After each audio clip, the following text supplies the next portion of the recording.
Fest present. সুপ্রিয় সবাইকে স্বাগতম জানাচ্ছি CC intra cultural fest 2.0 presented by NEC এর বিশেষ এই লাইভে। কলেজেস কালচার ক্লাবে আয়োজিত এই ইভেন্টে থাকছে 11টি সেগমেন্ট। কলেজেস কালচার ক্লাব অধ্যয়নরত যে কোনো শিক্ষার্থী আমাদের ইভেন্ট ডিটেলস ভিজিট করে এই প্রসিডিউরটা ফলো করে এই ইভেন্টে পার্টিসিপেট করতে পারে। এই আয়োজনের সার্বিক সহযোগিতায় থাকছেন Naims English care, SN kingdom এবং ডিএনএ। আজকের এই বিশেষ লাইভে আমার সাথে অতিথি হিসেবে আছেন মোহাম্মদ নাইম স্যার, আমার সাথে কো-হোস্ট হিসেবে উপস্থিত আছেন তানভীর আলম ফাহিম ভাইয়া। আমি ফাহিম ভাইকে ফ্লোর দিচ্ছি নাইম স্যার আমন্ত্রণ জানানোর জন্য।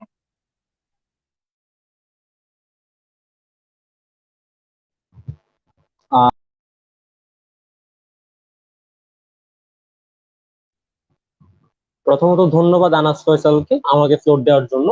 এবং আমি তানভীর ফাহিম আপনাদের সাথে পুরো লাইভ জুড়ে থাকবো। এবং আমাদের সাথে আজকের যে অতিথি, আমি এখনই আমাদের অতিথিকে আমাদের সাথে আজকে এই লাইভে আমন্ত্রণ জানাবো। আমাদের সাথে আছেন নাইমস ইংলিশ কেয়ারের মোহাম্মদ নাইম স্যার। আমি স্যারকে হচ্ছে লাইভে প্রবেশের জন্য অনুরোধ করব। আসসালামু আলাইকুম স্যার। ওয়ালাইকুম আসসালাম। কেমন আছেন স্যার? আছি আলহামদুলিল্লাহ। আমাকে কি দেখা যাচ্ছে, শোনা যাচ্ছে? Everything is okay? হ্যাঁ স্যার, আলহামদুলিল্লাহ সবকিছু ঠিকঠাক দেখাই যাচ্ছে। তো আমাদের এই আয়োজনে এসেছেন, আপনার কেমন লাগছে এই সময়টাতে? আসলে thank you so much collegiate cultural ক্লাবকে, বিকজ আমি তো চিটং এ অনেকদিন ধরেই পড়াচ্ছি, 2014 থেকে। তো কলেজিয়েট কালচারাল ক্লাবের সাথে আমার অনেকদিন ধরে কথা হয়। এটা আসলে ফাহিমের সাথে আমার কথা হয়েছে।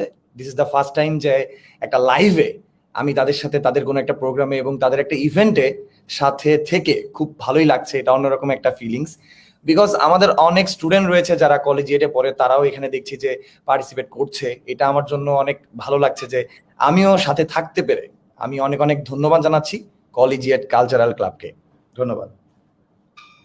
আচ্ছা, থ্যাংক ইউ স্যার। স্যার যেটা বলছিলেন যে আমাদের সাথে স্যারের অনেক আগে থেকে কথাবার্তা হয় এবং আমাদের সাথে অনেক আগে থেকে স্যারের অনেক ভালো একটা সম্পর্ক, বাট এই ফার্স্ট টাইম স্যার আমাদের সাথে হচ্ছে লাইভে এসেছেন। সো স্যার অনেক ভালো এক্সাইটেড ফিল করছেন। সো আমার স্যারের কাছে একটা কোয়েশ্চেন, যে কোয়েশ্চেনটা কি হচ্ছে অনেক কমন কোয়েশ্চেন, যে স্যার অনেকদিন ধরেই তো আসলে এনইসি হচ্ছে চট্টগ্রামে আছে। সো তো মানে প্রথমে কিভাবে আসলে স্যার এনইসির পথ চলা শুরু হয়, বা প্রথমে কিভাবে আসলে এনইসি নিয়ে স্যার আপনার স্বপ্ন দেখা শুরু হয়? ধন্যবাদ ফাহিম একটি ভালো কোয়েশ্চেন করার জন্য। যে কোয়েশ্চেনটার অ্যান্সার দিতে গেলে অবশ্যই একটা সময়ের প্রয়োজন, অ্যান্ড আই থিঙ্ক সবাই বোর ফিলও করবে না, কারণ আমি এটা এমনভাবে অ্যান্সারটা করতে চাচ্ছি। এটা বলতে পারো যে লাইফের একটা অন্যরকম ডিসিশন ছিল। সবাই জানে যে আমি সিইউতে ইংরেজিতে পড়াশোনা করেছি, আমার রিসেন্ট শেষ হয়েছে। সো ফার্স্ট ইয়ার থেকে পড়াশোনার পাশাপাশি আমি বিভিন্ন কোচিং সেন্টারে ক্লাস নিতাম। অনেকে আমাকে দেখেছে কোচিং সেন্টারে। তো ক্লাস নিতে নিতে নিতে নিতে নিতে একটা সময় এমন হচ্ছিল যে জনপ্রিয়তা বা ভালো লাগা বা স্টুডেন্টদের ভালো লাগা, এটা অন্যরকম একটা গড গিফটেড জিনিস। তো পড়াতে পড়াতে বিভিন্ন লোকেশনে আমি পড়াতে পড়াতে দেখলাম যে একটা সময় এসে দেখছি চিটাগংয়ে, আমাদের এই চিটাগংয়ে ইংলিশ পড়াতে গিয়ে আমার অনেক বেশি ভালো লাগছিল। এখানে আরেকটা বড় ভূমিকা আমার লাইফ একজন পালন করে, এবং এতটাই ইম্পর্টেন্সই তাকে আমি দিচ্ছি এই জন্য কারণ তোমরা তাকে চিনো অবশ্যই। তোমাদের মুন্না স্যারকে চিনে না এখানে এমন কেউ নাই, সবাই মোটামুটি তাকে চিনে। বিকজ আমি যখন নাইম স্যার ছিলাম তখন চকবাজার পড়িয়েছি, জিসিতে পড়িয়েছি, জামাল খানে পড়িয়েছি, বিভিন্ন কোচিং সেন্টারে পড়িয়েছি বা বিভিন্ন শাখায় আমি পড়িয়েছি। একটা সময় এসে আমার দেখলাম যে আমাদের এখানে মুন্না স্যার অনেক ভালো জনপ্রিয়তা বা ভালো জনপ্রিয় একজন টিচার। তার মাধ্যমে আর কি সে কিন্তু এই এনইসি যে নাইমস ইংলিশ কেয়ারের শর্ট ফর্মটা, হঠাৎ করে এনইসি নেমটা মানে তার সাথে পরিচয় হওয়ার পরে এটা সৃষ্টি হয়, এবং he played an important role. এই আমাদের প্রতিষ্ঠানটা আজকে এত বড় হয়েছে, আজকে অনেক মানুষ চিনছে বা অনেকেই আমাকে ভালো বলছে। তো এইটা একটা অন্যরকম ব্যাপার। এখানে সে অবশ্যই আমাকে অনেক সাপোর্ট দিয়েছে। এবং তারপরেও আমি একটা কথা বলতে চাই যে এই যে একটা সার্ভিস, এটা তো একটা অন কাইন্ড অফ সার্ভিস। কারণ আমরা সকাল 7:45 থেকে শুরু করলে আমাদের হয়তো ফ্রি হতে হইতে রাত 11:45 10টা বেজে যায়। এরপরে ফ্যামিলি তো দূরেই থাকলো, ফ্যামিলির সাথে ওইভাবে কথা হয়ে উঠে না। আর ইউনিভার্সিটি লাইফের পাশাপাশি এটা একটা গ্রেট ইম্প্যাক্ট পড়ছে। মানে ধরো যে ক্লাস করে আসা, তারপর ক্লাস করে আসা, ক্লাস নেওয়া, প্রথম 4 বছরের কথা বলছি আমি, প্রথম 4 বছরের একটা ইউনিভার্সিটি যখন তোমরা যাবে, সবাইকে তো যেতেই হবে। কারণ আমি এটা সবাইকেই সবসময়ই বলি যে আজকে আমরা স্কুলে পড়ছি, কয়েকদিন পর আমরা কলেজে পড়বো। কেন পড়ছি? আমাদের অ্যাকচুয়াল লাইফটা কি, কেন পড়ছি আমরা। তো সবারই কিন্তু জীবনের একটা টার্গেট থাকা উচিত। যেমন আমি যখন স্কুলে পড়তাম তখন আমি জানতামই না যে ইউনিভার্সিটি লাইফ বলে একটা লাইফ আছে। কলেজে যখন গেলাম তখন দেখলাম যে হ্যাঁ, সবাই ভাইয়ারা বলছে ঢাকা ইউনিভার্সিটির কথা, বুয়েটের কথা, সবাই কিন্তু তখনও কিন্তু অতটা সিরিয়াসনেসটা আসে নাই। যখন ইন্টারমিডিয়েট সেকেন্ড ইয়ার শেষ হয়ে গেল, তারপরে আস্তে আস্তে আস্তে আস্তে মাথার মধ্যে ঢুকলো যে না, একটা ইউনিভার্সিটি চান্স পাইতে হবে। মানুষ দেখছি বলছে নিজেকে বুয়েটিয়ান বা ডিউইয়ান বা সিইউইয়ান। এটা একটা ফেসবুকে আমরা কোনো কিছু করলে যেমন একটা পোস্ট দিয়েও নিজেকে একটু শো অফ করার মতো থাকে, সেরকম ইউনিভার্সিটি লাইফটা যতটা তুমি এনজয় করতে পারবা, তার চেয়ে সবচেয়ে বড় হচ্ছে তোমার একটা রেসপেক্ট। কারণ তুমি এখানে যখন একবার ঢুকে যাবা তাহলে তুমি বুঝতে পারবা what is the meaning of actual life, actual লাইফটা কি আসলে। সো সেইখানে ফার্স্ট ইয়ার থেকেই দেখতাম যে কিছু একটা করা উচিত। হয়তোবা বাবা মার কাছে টাকা চাইতে একটু লজ্জা লাগতো, যে প্রত্যেক সপ্তাহে সপ্তাহে যে টাকা, হ্যাঁ আমাকে বিকাশ করো কিংবা আমাকে টাকা পাঠাও, এটা কেমন যেন একটা ফিল হইতো যে আমি তো বড় হয়ে যাচ্ছি, আর কতদিন টাকা চাবো। এটা তোমাদের এক সময় হবে, হয়তোবা স্কুল কলেজে আমিও প্রচুর পরিমাণে বাবা মায়ের কাছ থেকে টাকা নেওয়া হয়েছে। যেমন আমাদের সময় আমি যখন ক্লাস 6-এ পড়তাম তখন সালটা হবে 2005 সম্ভবত। ওই সময় সবচেয়ে মজার বিষয় কি জানো, এখন তোমাদেরকে যদি কেউ বাবা মা 10 টাকা দেয় তাহলে তোমরা 100% তার উপর, মানে আমি যতদূর জানি 10 টাকা দিলে মুখটা একদম বাঁকা হয়ে যাবে। কিন্তু আমাদের সময় 10 টাকা দিলে আমরা কি করতাম, 3 টাকা রিক্সা ভাড়া দিতাম, 2 টাকা হয়তো মুড়ি মাখা খাইতাম, সরকারি স্কুল বলে কথা, বা 2 টাকার কোনো আইসক্রিম খাইতাম। ওই সময় 10 টাকা কিন্তু অনেক টাকা ছিল। সো আমাদের কাছে তখন টাকা 10 টাকা অনেক কিছু, কিন্তু এখন দেখলাম যে সবাই রেস্টুরেন্টের সেট মেনু বা বিভিন্ন রকমের জায়গায় যাওয়া একটা 250-300 টাকার ব্যাপার হয়ে যায়। তো ইউনিভার্সিটি লাইফে ইংরেজি ডিপার্টমেন্টে বা ইংলিশ ডিপার্টমেন্টে ভর্তি হওয়ার পরে দেখলাম যে সব বন্ধুরাই মোটামুটি বিভিন্ন জায়গায় ক্লাস নিত বা জায়গায় পড়াতো। তো এরকম করতে করতে আর কি আমি ফাহিমদেরকেও অনেক আগে পড়িয়েছিলাম, আজ থেকে 4-5 বছর আগে। তখন আমার ওদের সাথে আমার প্রথম ক্লাসে দেখা হয়। তো তারপর থেকে পড়াতে পড়াতে পড়াতে যখন আমি এই আমাদের পাসলেট জোনে আসলাম তখন নিজস্ব একটা এনইসি এবং তোমাদের মুন্না স্যারের সহযোগিতায় আলহামদুলিল্লাহ যে আজকে আমরা অনেক বড় একটা প্রতিষ্ঠানে হয়েছে। আমাদের ঢাকার স্টুডেন্ট রয়েছে, আমাদের ফেনী, নোয়াখালী, বগুড়া, রাজশাহী, আরো যত জেলা, অনেকগুলা জেলার স্টুডেন্ট আমাদের এখন পার্টিসিপেট করছে আমাদের অনলাইন ক্লাসে। সো এইভাবে আমাদের শুরু হয়েছে। মাঝখানে কোভিড সিচুয়েশনেও আমরা থেমে নেই, আমরা প্রত্যেকটা টিচারই অনলাইনে পড়িয়ে যাচ্ছি। তোমরা জানো, তোমরা পড়ছো। সো এইভাবে আমাদের প্রতিষ্ঠানটা শুরু হয়। ইনশাল্লাহ বাকিটা আল্লাহ জানে যে সামনে আরো কি হতে যাচ্ছে। থ্যাংক ইউ স্যারকে। স্যার হচ্ছে অনেক সুন্দরভাবে গুছিয়ে বললেন যে কিভাবে হচ্ছে স্যারের নাইমস ইংলিশ কেয়ারকে নিয়ে কিভাবে হচ্ছে পথ চলাটা শুরু হয়। আমি নিজেও পার্সোনালি হচ্ছে স্যারের স্টুডেন্ট ছিলাম এবং অনেক আগে থেকে স্যারের স্টুডেন্ট। সো স্যারের সাথে হচ্ছে অনেক আগে থেকে পরিচয়, অনেক আগে থেকে স্যারের সাথে অনেক কোচিং এ দেখা হয়েছে আমার।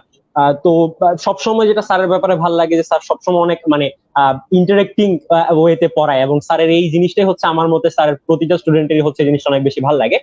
তো এবং আপনারা কিন্তু ভুলে গেলে চলবে না, আমরা এখন আছি হচ্ছে CCC interface 2.0 illuminate the mark, presented by Naims English কেয়ারের আজকের এই লাইভ শোতে আমাদের সাথে আছেন মোহাম্মদ নাইম স্যার, যাকে আমরা সবাই চিনি।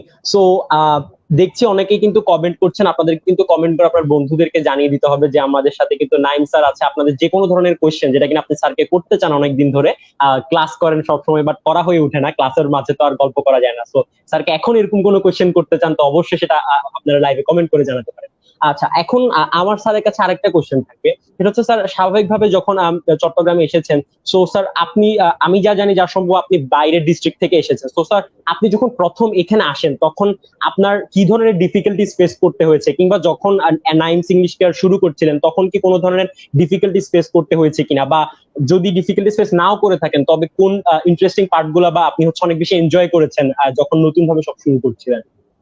আচ্ছা, এটাও একটা অন্যরকম কোয়েশ্চেন, ভালো কোয়েশ্চেন। সো সবসময় একটা কথা আমরা ছোটবেলা থেকে পড়ে আসছি, সেটা হচ্ছে honesty is the best policy. সততাটা অন্যরকম একটা বিষয়। ছোটবেলা থেকে চেষ্টা করেছি সৎ থাকার জন্য, সত্যি কথা বলার জন্য। আজকের এইখানে আসাতে অনেক ডিফিকাল্টির মুখোমুখি তো হইতে হইছেই। ধরো যে আমি একটা জায়গায় যাচ্ছি, বয়স তো আমার কম, আমার যারা ব্যাচমেট বা অনেকে আছে, অনেকে মনে মনে আছে না, আরে বেটা কি করতেছে ও, হিংসা একটা ব্যাপার, জেলাসি ফিল করে, এটা কিন্তু থাকবে সবটা জায়গায়। তো আমি তখন হাসতাম, যে আমি চুপ থাকতাম, যে কিছু একটা তো করতে হবে, দেখি কি করা যায়। আমি কখনোই হাল ছাড়ি নাই। আমি জাস্ট একটা জিনিস সবসময় ক্যারি করেছি, সেটা হচ্ছে টাইম সেন্স। আমি সবসময় টাইম নিয়ে কাজ করেছি, যে যে কাজটা আমি টাইম টু টাইম করব। পরের দিনের জন্য ফেলে না রেখে আমি চেষ্টা করেছি যে আজকের কাজটা আজকে করতে। যদি আমি ক্লাস 3টায় থাকে, আমি অনেক সময় ক্লাসে স্টুডেন্টদেরকে বকা দিই যে তোমার ক্লাস 3টার দিকে, তুমি 3:05 কেন আসলে, তুমি 3টায় কেন আসলে না? ধরো তোমার ইউএসএ তে ফ্লাইট রয়েছে বা ইউএ তে ফ্লাইট রয়েছে, তো তুমি তো এয়ারপোর্টে 2 ঘন্টা আগে তোমার ইমিগ্রেশন থাকে, অনেক কিছু থাকে। তো এই জিনিসগুলো তুমি ঠিকই কন্টিনিউ করো বা ঠিকই মেইনটেইন করো, বাট আমার ক্লাসটাও ঠিক ওই রকম 3টায় আসতে হবে। তো এই যে আমার ডেডিকেশনটা ছিল পুরোপুরি। এমনও আছে আমি যখন 3rd ইয়ার পরীক্ষা দেই তখন আমার কোচিং এর অবস্থা ছিল, মানে এমন অবস্থা, অনেক স্টুডেন্ট মডেল টেস্ট চলছিল, আমি আমার পরীক্ষাটাও কন্টিনিউ করেছি, স্টুডেন্টদেরকেও পরীক্ষাটা নিয়েছি। দ্যাট মিনস একই সময় আমরা 2 জায়গায় পরীক্ষা দিচ্ছি। এমনও হয়েছে যে পরীক্ষা শেষ করা মাত্র আমি সিসি ক্যামেরা চেক করা শুরু করেছি, আমি আমার পরীক্ষার খবরটা দেখিই নাই, আমি দেখছি যে আমার স্টুডেন্টরা পরীক্ষা দিচ্ছে কিভাবে, মানে সিসি ক্যামেরায় দেখছি। তো ডেডিকেশনটা ছিল এরকম যে আমি আমার পরীক্ষা দেখা যাচ্ছে যে কোন পরীক্ষা অ্যাটেন্ড করেছি, ফুল অ্যান্সার করেছি, বের হয়ে আমি হয়তো বা গাড়িতে চড়ে দেখছি হ্যাঁ স্টুডেন্টরা পরীক্ষা দিচ্ছে। তো ডেডিকেশনটা ছিল ওই রকম। আর একটা কথা, সবসময় আমি কাউকে বুঝতেই দেই নাই যে আমি একজন স্টুডেন্ট ছিলাম, কারণ আমি পড়াশোনার পাশাপাশি এই কাজগুলো করেছি। কখনো ফ্যামিলি সাপোর্টের যে সমস্যাটা, সেটা হচ্ছে যেহেতু ফ্যামিলি থেকে বাইরে থাকি, হোস্টেল লাইফে বড় হয়েছি, হোস্টেল লাইফটা ছিল অন্যরকম মজার। ধরো যে জীবনের সবকিছু বেশিরভাগ কিছু শিখছি হোস্টেল থেকে। এখানে 64 জেলার ছেলেমেয়েরা থাকে, তো বিভিন্ন বন্ধু ছিল, তাদের সাথে মিশেছি, বিভিন্ন ভাষার কথা শিখেছি, আর রান্না বান্না শিখেছি, যেটা ছেলেরা সাধারণত একটু ভয় পায়। ধরো বাসায় থাকলে জীবনে কাপড় ধোয়া তো দূরের কথা, রান্না তো দূরের কথা, কিছুই করতাম না। কিন্তু আমার এই হোস্টেল লাইফে চিটাগং ইউনিভার্সিটির সোহরাওয়ার্দী হলে আমি ছিলাম, অনেকের অভিভাবকরা হয়তো সেই হলে চিনে বা অনেকেই ওই হলটাতে দেখেছো। তো সেই হলে আমার জীবনের সবকিছু চেঞ্জ হয়ে গেছে। আমি রান্না শিখেছি, আমি এভরিথিং। ইংলিশ ডিপার্টমেন্টে ভর্তি হওয়ার পাশাপাশি ক্রিকেট খেলা বলো, এই কোচিং এ ক্লাস নেওয়া বলো, এবং আমার পরীক্ষার রেজাল্ট আল্লাহর রহমতে ভালো, হয়তো বা অনেকে জানে, আমি ফেসবুকেও দিয়েছিলাম। সো রেজাল্ট ভালোর পাশাপাশি এই প্রতিষ্ঠানটা চালানোর জন্য কিছু মানুষ, কিছু অভিভাবক, বাবা মায়ের দোয়া, আল্লাহর রহমত সবকিছুই ছিল। আর বলতে গেলে এখানে অবশ্যই আসার পরে যখন আমি চকবাজার জামাল খান জিসি থেকে এসে ফাইনালি এখানে এসেছি, তখন তোমাদের এখানে মুন্না স্যার, জামাল স্যাররা ছিল, তারা অনেক ভালোই আমাকে হেল্পফুল বা হেল্প করেছে।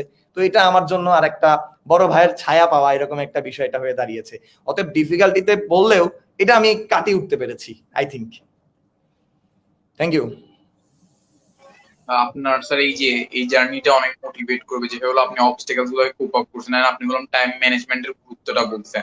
স্যার এবার যদি আমরা আসি হলো মানে প্যান্ডামিক সিচুয়েশনের কারণে পড়ালেখা সবখানেই নর্মাল না, আমরা দেখতেছি সবাই হলো অনলাইনে শিফট করতেছে পড়ালেখা। আপনি যদি বলতেন নাইমস ইংলিশ কেয়ার হলো কিভাবে ক্লাসগুলো নিচ্ছে বা হলো অনলাইনে কার্যক্রম কিভাবে চলছে আপনাদের? আমাদের অনলাইন কার্যক্রম, এটা আরেকটা ভালো কোশ্চেন, কারণ এটা আমার জন্য ভালো হবে। কারণ আমাদের অনলাইনে ক্লাস করছে বর্তমানে, আমরা উইকলি 4 or 5 ডেজ পড়াচ্ছি। এখন জুমে ক্লাসগুলো হচ্ছে আমাদের, বিভিন্ন ক্লাস অনুযায়ী আমাদের প্ল্যান করা আছে। 6 এর জন্য আলাদা, 7 এর জন্য আলাদা, 8 এর জন্য আলাদা, 9, 10 এর জন্য আলাদা। পাশাপাশি আমরা চেষ্টা করছি বিভিন্ন অ্যাক্টিভিটিস লাইক স্পিকিং জোনের জন্য, বা আমাদের ভাইবা টেস্ট চলছে, বা বিভিন্ন রকম আমরা চেষ্টা করছি। স্কুলে থাকতে তোমরা খেয়াল করবে একটা জিনিস হয়েছিল, 6, 7 এর জন্য আমরা 80 মার্কের ইংলিশ ফার্স্ট পেপার দিতাম, আর 20 মার্ক লিসেনিং এন্ড স্পিকিং দিতাম। বাচ্চারা এখন জানেও না যে লিসেনিং এন্ড স্পিকিং একটা টেস্ট রয়েছে। তো আমরা চেষ্টা করছি যে ওইটার উপর ফোকাস করতে, স্কুলের একটা ফ্লেভার। কারণ সবাই, আমিও চেষ্টা করছি যে স্কুলে না যেতে যেতে স্টুডেন্টদের মধ্যে একটা কেমন ফিল হচ্ছে সেটা সে নিজেই বুঝতে পারছে। অনেকে গেমের দিকে ঝুঁকে যাচ্ছে, আমরা চেষ্টা করছি অলওয়েজ ক্যামেরা অন করে ক্লাস করার জন্য, প্রেশার ক্রিয়েট করতে এবং স্টুডেন্টকে মোটিভ করতে যে কেন আমরা অনলাইন ক্লাস করছি, আমাদের মেইন টার্গেটটা কোথায়।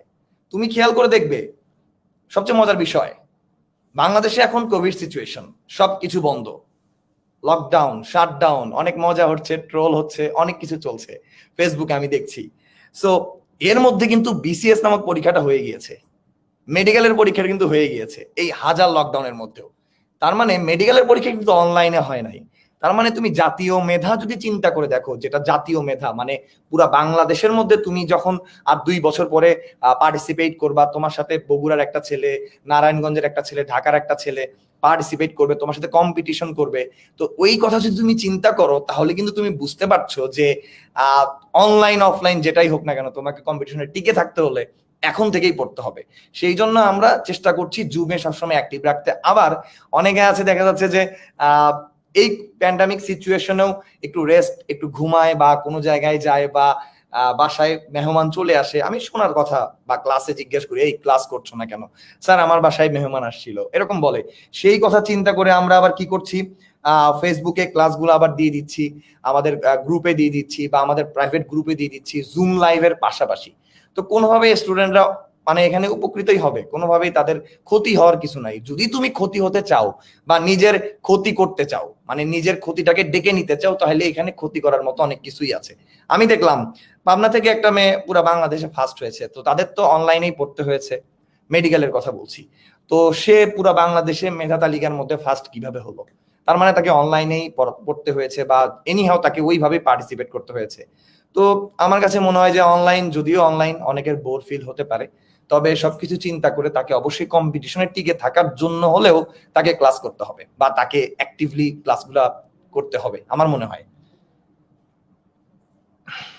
হ্যাঁ, অনেকটা ঠিক স্যার, আপনি যেভাবে বললেন আর কি, প্যান্ডামিক সিচুয়েশন হোক, এটা হলো নিউ নরমালে ব্যাক করবে, তখন হলো কম্পিটিশন একাডেমিক্সে টিকে থাকার জন্য এখন হলো অনলাইন হোক বা অফলাইন হোক পড়ালেখার সাথে কানেক্টেড থাকতে হবে। তার আমরা যদি এখন এনইসি বা হলো নাইমস ইংলিশ কেয়ার থেকে সরে এসে মোহাম্মদ নাইম স্যারের ব্যক্তিগত লাইফের দিকে তাকাই, আমরা দেখতে পাবো যে এখানে শিক্ষকতার পাশাপাশি একটা স্পোর্টসম্যানের ক্যারিয়ারও আছে, যে হলো স্যার বিকেএসপি তে ক্রিকেট খেলতেন স্যার। এই নিয়ে যদি কোনো মজার স্টোরি বা হলো এই জার্নিটার একটা এক্সপিরিয়েন্স যদি শেয়ার করতে আমাদের সাথে। আচ্ছা, এখানে একটা কোশ্চেনও দেখতে পাচ্ছি, স্যার আপনি একসময় ক্রিকেট খেলতেন, অনেক দূরে গিয়েছিল। আচ্ছা, সো এটা একটা ফ্যামিলিগত ভাবে একটা ইনসিডেন্ট আমি বলি, শেয়ার করি অনেক স্টুডেন্টের কথা। আমি কয়েকটা ক্যাম্প করেছি বিভিন্ন জায়গায় এবং আমার ব্যাচমেট ছিল, তোমরা জানো যে আমি জানি না আমার ফেসবুক থেকে হয়তো সে দেখতেও পারে, নাজমুল হোসেন শান্ত। ওরা আমার ব্যাচে, মেহেদী হাসান মিরাজ ওদের ব্যাচে ছিলাম। আমি রাজশাহী ডিভিশন অনূর্ধ্ব-18 খেলেছি, অনেকগুলো ক্যাম্প করেছি, আবার ইউনিভার্সিটি থেকে বিকেএসপি তে ছিলাম, অনেকদিন খেলেছি, সবাই জানে এগুলা। আমার অনেক প্লেয়ারের সাথে ছবিও রয়েছে ফেসবুকে, আমি একটু শুকনা টুকনা ছিলাম ওই ছবিগুলো অনেকে দেখেছে। 2010-11-তে সম্ভবত আমি 10-11-12-তে ক্রিকেট ছেড়েছিলাম। তারপরে শখের খেলা খেলতাম, ইউনিভার্সিটির খেলাগুলো খেলতাম। প্রফেশনালি যে খেলাটা ছিল সেটা কেন বাদ দিলাম, সেটার একটা কারণ হচ্ছে হঠাৎ করে ফ্যামিলি ইনসিডেন্ট, এটা অন্যরকম একটা ব্যাপার। অনেকে জানে যে হঠাৎ করে 2013-14 দিকে আমার ফ্যামিলিতে একটা ইনসিডেন্ট ঘটে, আমার বাবা হঠাৎ করে কার অ্যাক্সিডেন্টে মারা যায়, অনেকে জানে, সবাই তার জন্য দোয়া করবা। সো এই অ্যাক্সিডেন্টটা মানুষের জীবনকে পরিবর্তন করতে পারে। অ্যাক্সিডেন্ট শুধু একটা মানুষের জীবনই পরিবর্তন করে না, পুরো ফ্যামিলিটাকে পরিবর্তন করে দেয়। তার মধ্যে আমি বড় ছেলে ছিলাম, ছেলে আছি সো এই লাইফের তখন ইংরেজি বিভাগে ভর্তি হওয়ার পরে, বিশ্বাস করবাকে জানি না, সবাই বলতো, আমি তো আর্টসের স্টুডেন্ট ছিলাম, আর্টস বাংলাদেশে একটু দাম দেওয়া কম যায়, কারণ কি সায়েন্স এবং কমার্সকে বেশি প্রাধান্য দিত। তো আর্টস থেকে আমার আবার ডাবল এ প্লাস ছিল, এসএসসি তো এ প্লাস ছিল, এইচএসসি তো এ প্লাস ছিল। তো সেই সুবাদে সবসময় সবাই আমাকে স্কুলে খেপাইতো যে আর্টস নিলি কেন বা আর্টস বললি কেন, যে আর্টস এর মধ্যে কি পাইছিস। আমি অত চিন্তা করি নাই, ক্রিকেট খেলার জন্য আমি আর্টস নিয়ে অনেক সুবিধাই পেয়েছি। পরবর্তীতে যখন আমি ইংরেজিতে ভর্তি হইলাম, তখন দেখলাম বাপরে বাপ, ইংরেজি তো অনেক কঠিন সাবজেক্ট। কারণ আমরা কিন্তু বেসিকলি সবাই বাংলা মিডিয়ামের স্টুডেন্ট, বাংলাদেশের বেসিকলি 25% হয়তো বা ইংলিশ ভার্সনে পড়ে, বা 75% আমরা আছি বেসিকলি বাংলা পড়ে অভ্যস্ত, বাংলা পড়ে বাংলা শুনে অভ্যস্ত। তো ইংরেজি বিভাগে যখন গেলাম, ওরে বাপ রে বাপ, কবিতার লাইন 3870 বা 2700 বা 1200, এই কবিতাগুলো দেখার পর বললাম আমি কি আজও ক্রিকেট খেলতে পারবো? তার মধ্যে একটা ইনজুরি হয়ে গেল পায়ে, ঠিক মতো ভালো বোলিং করতে পারছিলাম না, পেস বোলার ছিলাম, সবাই জানতো। পরবর্তীতে স্পিনার হয়ে গেলাম, ব্যাটসম্যান হয়ে গেলাম, মানে একটা লাইফে চেঞ্জ আসলো। আর পাশাপাশি দেখলাম যে খেলাধুলা তো ওইভাবে কন্টিনিউ করছি না, ইংরেজি ডিপার্টমেন্টে যেহেতু আছি, বন্ধু বান্ধবরা বিভিন্ন সেন্টারে ক্লাস নিত, টিউশন করতো, আমিও মজা পাইতাম যে না পড়ি, ভার্সিটি থেকে ট্রেনে আসতাম, পড়াই, মজাই হইতো। তো পড়াতে দেখেছি স্টুডেন্টরা আমাকে পছন্দ করা শুরু করেছে, আমার পড়া তাদের ভাল লাগছে, এটা তো গড গিফটেড। ওই শুরুতেই ওই মজাটাই বা সম্মানটা, যে তোমরা আজকে এত রেসপেক্ট করছো, যে আসলে আমার মনে হয় অনেক বড় বড় সিনিয়র মানুষ আছে এত রেসপেক্ট পায় না। রাস্তাঘাটে দেখা হলে আমি অন্যরকম ফিল করি, সিকিউর ফিল করি। যদি কোনো দিনের জন্য মনে হয় না যে আমি চিটং এর বাইরে, আমার সব সময় মনে হয় যে আমি চিটং এর ঘরের ছেলে, চিটং এর ছেলে। সবাই যেভাবে আমাকে সাপোর্ট করছে, তোমাদের অভিভাবকরা এমনও আছে যে আমার খবর নেয়, আমি মাঝখানে অসুস্থ হয়েছিলাম, আমার খবর নিয়েছে, আমাকে স্টুডেন্টরা ফোন দেয়, অন্যরকম একটা ফ্যামিলি মেম্বারের মতো। তো কেন আমি আর ওই লাইফটাতে কন্টিনিউ করবো? আমি দেখছি যে হ্যাঁ, আমি যদি আজকে ক্রিকেটার হইতাম, অনেক ভালো খেলতাম, 2-3 বছর খুব ভালো খেলতাম, আল্লাহ না করুক কোনো একটা ইনসিডেন্ট হলো পায়ে কিংবা কোনো একটা ইনজুর হলো, যেমনটা আমরা দেখেছি যে ক্রিকেটারদের লাইফ কিন্তু ইনসিকিউর বেশি। হ্যাঁ, কিছু কিছু আছে যেমন এক্সেপশনাল। আর ব্যাকআপ জিনিসটা, ফ্যামিলি ব্যাকআপটা অন্যরকম। তুমি ক্রিকেটার হতে যাচ্ছ, তোমার যদি ব্যাকআপটা ভালো থাকে তাহলে ভালো। আর আমি একটা ভালো ইউনিভার্সিটিতে চান্স পেয়েছি, ভালো একটা সাবজেক্টে পড়ছি, আমি সবকিছু চিন্তা করলাম যে না, আমি টিচিং এ থাকি, তার মধ্যে বড় ভাইদের সাথে কথা বলেছি, ওরা বলছে যেহেতু একটা সেশন জ্যাম আছে, তোমরা জেনে রাখা ভালো, চিটাগাং ইউনিভার্সিটিতে আমাদের কিন্তু ইংরেজি বিভাগে একটু সময় বেশি লাগে। সেশন জ্যাম মানে হচ্ছে 4 বছরের পর 5 বছর কিংবা 6 বছর, অনেকে এটা বুঝবে না, কারণ কয়দিন পর 2 বছর পর তোমরা ইউনিভার্সিটি লাইফের জন্য প্রিপেয়ার হবা, তখন তোমাদের সব ভার্সিটি সম্পর্কে ধারণা রাখতে হবে। তো এই জিনিসটা আমার জন্য, সেশন জ্যামের জন্য আমার জন্য আশীর্বাদ, কেননা আমি ওই সময়টুকুতে তোমাদের সাথে ক্লাস নিয়েছি, তোমাদের সাথে ইউজ করেছি, কোনো খারাপ কাজে যাই নাই। আমি চিন্তা করেছি যে আমি হতে চাই কিছু একটা, স্টুডেন্টরা যেন এক নামে চিনে, এই জিনিস চিন্তা করে আস্তে আস্তে আস্তে আমার ওই ক্যারিয়ারটা শেষ করেছি। বাট মাঝে মাঝে এখনো সময় পেলে কিন্তু মাঠে যাই, মাঝে মাঝে এখনো সময় পেলে ব্যাট হাতে নিয়ে দৌড় মারি। লাস্ট ডিপার্টমেন্টের খেলাতে খেলেছি, মাঝখানে 2 বছর তো কোনো খেলাই নাই, কোভিড সিচুয়েশন, মাঠে তো যাওয়াই যাবে না, তো সবকিছু মিলিয়ে খেলাটা এখন স্টপ আছে। Thank you so much. Thank you sir, আপনার এই যে আনসারটার জন্য। আপনি আসলে কি বললেন কি হলো ফ্যামিলি ইনসিডেন্টের জন্য আপনি যে শখটা ট্রেড করে সবকিছু বিবেচনা করে ওভারঅল চিন্তা করে এই টিচিংটাকে চয়েস করে নিয়েছেন। আমি ফাহিম ভাইকে রিকোয়েস্ট করবো, আমরা দেখছি যে অনেকে স্যারকে অনেক কোয়েশ্চেন করছে, অনেক কমেন্ট করছে, কমেন্ট রিড আউট করার ট্রাই করলে তো ভালো হতো।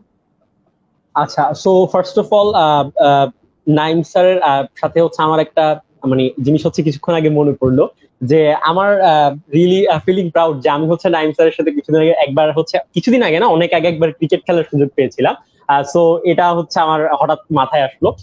সো হচ্ছে এখানে অনেকে হচ্ছে অনেক কমেন্ট করছে, সো আমরা হচ্ছে একটু কমেন্ট রিড আউটে যদি যাই, এখানে অবভিয়াসলি অনেকে হচ্ছে বলছে যে স্যার আপনার স্টোরিটা অনেক বেশি হচ্ছে ইন্সপায়ারিং, এন্ড অনেকে হচ্ছে নিজেকে অনেক প্রাউড ফিল করছে যে তারা এনএসসি ফ্যামিলির একটা অংশ হতে পেরেছে। সো এখানে হচ্ছে কিছু কোশ্চেন হচ্ছে আমরা দেখতে পাচ্ছি যে হচ্ছে স্যার লাইক অনেকে হচ্ছে কোশ্চেন করেছে, একজন কোশ্চেন করেছে পুষ্প ভাই নামে একজন কোশ্চেন করেছে, অরিত্র ভাই আই থিঙ্ক, লিখেছে হচ্ছে স্যার করোনা সংক্রমণ বেকারত্বের উপর কিরূপ প্রভাব ফেলছে, এই সম্পর্কে স্যার আপনার মতামত কি হতে পারে? ও ভাই, বিশাল একটা কোশ্চেন। এই কোশ্চেনটা আসলেই লাস্ট 1.5 বছরের মতো আমার যারা যেসব বন্ধুরা বুয়েটে পড়তো বা বুয়েটে পড়ে বা পড়ে বের হয়ে এখন চাকরি করছে, যারা গভর্নমেন্ট জবে চলে গিয়েছে, গভর্নমেন্টে যারা রয়েছে তারা তো আলহামদুলিল্লাহ ভালো আছে। অনেক বন্ধু দেখলাম যে তারা তাদের জবটা হারিয়েছে, বা আসলে প্রাইভেট সেক্টরে চাকরির অবস্থা খুবই খারাপ। তুমি দেখো বাংলাদেশের সবাই চায় যে একটু ভালো চাকরি করতে, দরকার হলে সরকারি চাকরি, বিসিএস সবার স্বপ্ন থাকে। আমি দেখেছি সে ডাক্তার হোক ইঞ্জিনিয়ার হোক, সবার একটা স্বপ্ন থাকে সে বিসিএস ক্যাডার হবে। এটা একদম বাস্তব সত্যি কথা। আমাকে অনেকেই জিজ্ঞেস করে স্যার আপনি বিসিএস পরীক্ষা দিবেন না? সো সত্যি কথা বলতে গেলে কি, বিসিএস পরীক্ষা যারা দেয় অনেকেই আছে আমাদের সাথে কনসাল্টিং করে ইংরেজি কি পড়বো। মজার বিষয়, আমি কিন্তু অনেক জুনিয়র।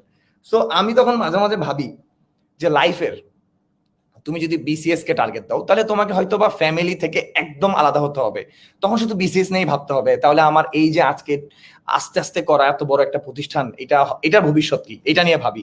তখন আমি হয়তো চিন্তা করি না, পড়াতে থাকি, আল্লাহ ভরসা। এখন এই যে একটা ভাইয়া কথা বললো যেটা বেকারত্বের কি প্রভাব ফেলেছে, এটা তো ব্যাপক পরিমাণে প্রভাব ফেলেছে। কিন্তু বর্তমানে সিচুয়েশনে আমি দেখলাম অনলাইন হওয়ার কারণে, অনলাইনে আমার এক ছোট ভাই ঝিনাইদহ থেকে টিউশন করাচ্ছে, সো তার কিন্তু কিছুটা বেকারত্বটা কমে যাচ্ছে। বা অনেকেই দেখছি যে অনলাইনে হোয়াটসঅ্যাপ বা জুমের মাধ্যমে টিউশন করাচ্ছে, পড়াচ্ছে, অনেকেই আছে, বেশিরভাগ স্টুডেন্টরাই। এখানে যাদের ইন্টারনেট সম্পর্কে ধারণা কম বা প্রযুক্তিগত দিক থেকে পিছিয়ে রয়েছে বা প্রযুক্তি সম্পর্কে যাদের নলেজ কম, তাদের হয়তো বা একটু সমস্যা হচ্ছে। বাট এটা ডেফিনেটলি 50% নামিয়ে আসছে, কারণ সিচুয়েশনটা এরকমই, যে পরিমাণে লকডাউন শাটডাউন বা নতুন কোনো সেক্টরে চাকরি করার সুযোগ হচ্ছে না। তো এটা আসলে বোঝাই যাচ্ছে যে বেকারত্বটা হয়তো বা আজকে আমাদের এই অনলাইন সিস্টেম না থাকলে আমাদের অবস্থা কি হইতো। আমরা তো গভর্নমেন্ট কোনো টিচার না, তো আমাদের অবস্থা কি হতো? আমরা তো সারা দিন রাত পরিশ্রম করে যাচ্ছি। আমার এইখানে যারা ক্লাস করেছো পুরা চেঞ্জ। আমরা অনলাইনে বর্তমানে যে কার্যক্রমটা করছি, লোক আরো বেশি লেগেছে। আগে হয়তো আমরা 10 জন দিয়ে কাজ করে ফেলতাম, এখন 12 জন 13 জন। কারণ কি? অনলাইনে চোখের সমস্যা, সবাইকে দেখা যাচ্ছে চশমা দিয়ে কাজ করতে হচ্ছে বা ব্লু গার্ড গ্লাস দিয়ে কাজ করতে হচ্ছে। তো সবকিছু মিলিয়ে আমরা কিছুটা চেষ্টা করছি, যারা কাজের সাথে আছে তারা বেকারত্ব থেকে দূরে আছে, যারা নাই বলতে গেলে তার একদম অবস্থা খারাপ, এটা আমার কাছে মনে হচ্ছে। Thank you so much. আচ্ছা, এখানে হচ্ছে কি ইন্টারেস্টিং কোশ্চেন আমি হচ্ছে ফেস করলাম, সেটা হচ্ছে স্যার আপনি আর্জেন্টিনা নাকি ব্রাজিল? আচ্ছা এটা তো বর্তমানে কি বলে এটাকে আলোচ্য বিষয়, হ্যাঁ রিসেন্ট টপিক, কারেন্ট অ্যাফেয়ার্স বলা যায় যে এটা একদম আলোচ্য একটা বিষয় বর্তমানে। স্টুডেন্টরাও আমি দেখছি যে অনেকে আমাকে বলছে স্যার আপনি আর্জেন্টিনা নাকি ব্রাজিল। আচ্ছা, সো এইটা কিন্তু একটা ভালো কোয়েশ্চেন। আমি একটা 2 দিন ধরে একটা ভিডিও দেখছি, সম্ভবত ভিডিওটা কতটুকু রিয়েল আমি জানি না। মেসি গোল করছে, নেইমার খুশি হচ্ছে, এরকম একটা ভিডিও ভাইরাল হয়েছে, আমি দেখলাম 2-1 দিন ধরে এইটা ফেসবুকে খুব চলছে। আমার খুব ভালো লাগছে যে মেসি, আমার কথা হচ্ছে যে আর্জেন্টিনা ব্রাজিলের মধ্যে আমি জন্মগতভাবে দেখতেছি যে আমার বাবা মারা আর্জেন্টিনার সাপোর্ট করেছে। সত্যি ট্রেডিশনালি আমিও আর্জেন্টিনার সাপোর্টার, বাট আমি তো ব্রাজিলের বিরোধী না। আমি আর্জেন্টিনার সাপোর্টার, আমি তো ব্রাজিলের বিরোধী না। কিন্তু এমন একটা ভাব আপনি আর্জেন্টিনা নাকি ব্রাজিল বলেন, নইলে আপনার খবর আছে স্যার, মানে থ্রেট। স্যার আপনি কি স্যার, ব্রাজিল হলে সে আমার সাথে কথা বলবে না, সে আমার সাথে রাগ করবে, স্যারের ওপরেও সে রাগ, তার মানে বুঝো আর্জেন্টিনা ব্রাজিল নিয়ে মানুষ কত সিরিয়াস। তো আমি এই জন্য বলছি যে আমি আর্জেন্টিনার সাপোর্টার, কিন্তু ব্রাজিলের হেটার না, ঠিক আছে? ব্রাজিল আছে কিন্তু সাপোর্টার আর্জেন্টিনার। Okay, thank you. Thank you sir. সবার হচ্ছে সবচেয়ে বেশি বার্নিং কোশ্চেন এখন এটা যে স্যার কাকে সাপোর্ট করে, তো এই কোশ্চেনের অ্যান্সার আমরা জেনে গেলাম এই লাইভের মাধ্যমে। আমি সবাইকে একটু আরেকবার মনে করে দেব যে আমরা CCC intra cultural fest 2.0 illuminate the mark presented by Naims English কেয়ারের লাইভ, আজকের এই লাইভে নাইম স্যারের সাথে আছি। স্যার একজনের একটা সাজেশন সে হচ্ছে স্যার আপনার কাছে চেয়েছে, সে লিখেছে হচ্ছে কম সময়ে তাড়াতাড়ি মুখস্থ করার নিয়ম কি বলতে পারবেন কিনা আপনি তাকে? ও, এটা আমি আমার বাস্তব জীবনের অভিজ্ঞতা বলছি। আগে বললাম কিছুক্ষণ আগে যে আমি আর্টসের স্টুডেন্ট ছিলাম, মানবিক বিভাগ, যেটাতে সবচেয়ে বেশি পড়াশোনা, মানে প্রচুর লিখতে হয়। প্রথমত অনার্স যেভাবে শেষ করেছি, সবসময় প্ল্যান থাকতো কালকে 8-0 ক্লাস, কালকে 9-এর ক্লাস কি পড়াবো, কালকে 10-এর ক্লাস কি পড়াবো, 6-এর কি পড়াবো, এগুলো করতে করতে আমার নিজের নোট করা হইতো না। তো ইউনিভার্সিটি লাইফে কিছু বন্ধু তৈরি করতে হয়, খাওয়াইতে হয়, মাঝে মাঝে ট্রিট দিতে হয়, দোস্ত আয় চল একটু ঘুরে আসি, এই চল বাইক নিয়ে একটু ঘুরে আসি, তোকে খাওয়াইলাম। খাওয়ানোর কারণটা কি বুঝছো? সবাই কিন্তু এমনি এমনি কেউ কাজ করে না। সো দোস্ত শীট গুলা কি দেওয়া যাবে? তো ওর শীট গুলা নিয়ে আসতাম, কারণ ইউনিভার্সিটিতে তোমার শীটটাই মেইন বা বইটাই মেইন, টেক্সট পাশাপাশি। ফ্রেন্ডদের কাছ থেকে কি করতাম, মেয়েরা কিন্তু দিত না। কেন কি? মেয়েরা ভাবতো যে ওকে দিলেও যদি আমার চেয়ে বেশি নাম্বার পায়, এবং কাহিনীটা এটাই হয়েছে। আমি জানি না আমার ওই বন্ধু লাইভটা দেখছে কিনা। তো আমার এক বন্ধু আছে খুব ভালো শীট টিট করে, আমার অ্যাডভাইজার, আমার নেকের একজন অ্যাডভাইজার। সো সে আমাকে শীট দিত, বই দিত, আমি নিতাম। নেওয়ার পরে কি করতাম, দেখতাম যে একটা প্রশ্ন 20 পৃষ্ঠা, এটিকে মুখস্থ করা সম্ভব? 20 পৃষ্ঠা, অনলি ইংলিশ, কোনো বাংলা কিন্তু নাই। ইংলিশ ডিপার্টমেন্ট মানে ইংলিশ, এখানে বাংলা কিন্তু কিছু নাই। সো সবকিছু মিলিয়ে আমার কাছে তখন মনে হইতো যে কি করা যায়।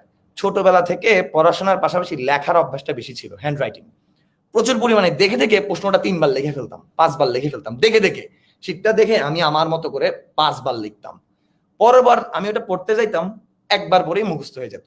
তো যার মুখস্থ সমস্যা সে যদি 5 বারের জায়গায় 10 বার লিখে, কারো বাবা মাই খাতা কলমের জন্য কোনোদিনও খোটা দিবে না। তুমি একটা নতুন শার্ট কিনতে চাও, নতুন রেস্টুরেন্টে খাইতে যাও, বলবে কেন এত খাচ্ছ, বাট যদি তুমি বলো যে আমি খাতা কিনবো আম্মু, আমি কলম কিনবো আম্মু, কোনোদিনও তোমার আব্বু আম্মু কি করবে না, তোমাকে একদিনও মানা করবে না। দরকার হলে ধার করে এনে হলেও তোমাকে বলবে যা নিয়ে আয়, কারণ তোমাদেরকে লিখতে হবে। তুমি যদি একটা প্রশ্ন তোমার মুখস্থ হচ্ছে না, তুমি 5 বার লিখলা, 10 বার লিখলা, 15 বার লিখলা, লিখলে তোমার কি হবে? হ্যান্ড রাইটিং ক্লিয়ার হবে, স্পেলিং মিস্টেক কমে যাবে এবং মুখস্থ হয়ে যাবে। দেখবা পরীক্ষার হলে হয়তো তোমার মুখস্থ নাই, প্রশ্নটা পাইলা, অটোমেটিকলি তোমার ব্রেন কাজ করছে, অটোমেটিকলি। এটা আমি দেখেছি, এবং এটা আমার 3rd ইয়ার 4th ইয়ারের রেজাল্ট এমন হয়েছে। আমার বন্ধুর কাছ থেকে আমি শীট নিয়েছিলাম, বলেছি তোমাদেরকে, ও তো খেপাই গেছে একদম। কেন খেপছে? রেজাল্টের দেওয়া দেখা যাচ্ছে ওর চেয়ে আমি 4 পয়েন্ট বেশি পেয়েছি। তাহলে দেখো, যার শীট থেকে পড়লাম তার চেয়ে বেশি নাম্বার পাইলাম। এটা কারণ একটাই, কারণ আমি ওইটা বেশি বেশি লিখছি, বেশি বেশি লিখছি। তো এটা আমার মনে হয় যে অ্যাপ্লাই করবে তার অবশ্যই এই সমস্যার সমাধান হয়ে যাবে। Thank you. আচ্ছা, thank you sir for the suggestion. As আমি নিজেও স্টুডেন্ট, সো এটা আমার জন্য অনেক হেল্পফুল যে আমি হচ্ছে এখন থেকে মুখস্থ করার জন্য এই আইডিয়াটা কাজে লাগানোর ট্রাই করবো, যাতে হচ্ছে আহ, আমি বেশি বেশি হচ্ছে জিনিসপত্র তাড়াতাড়ি শিখে ফেলতে পারি।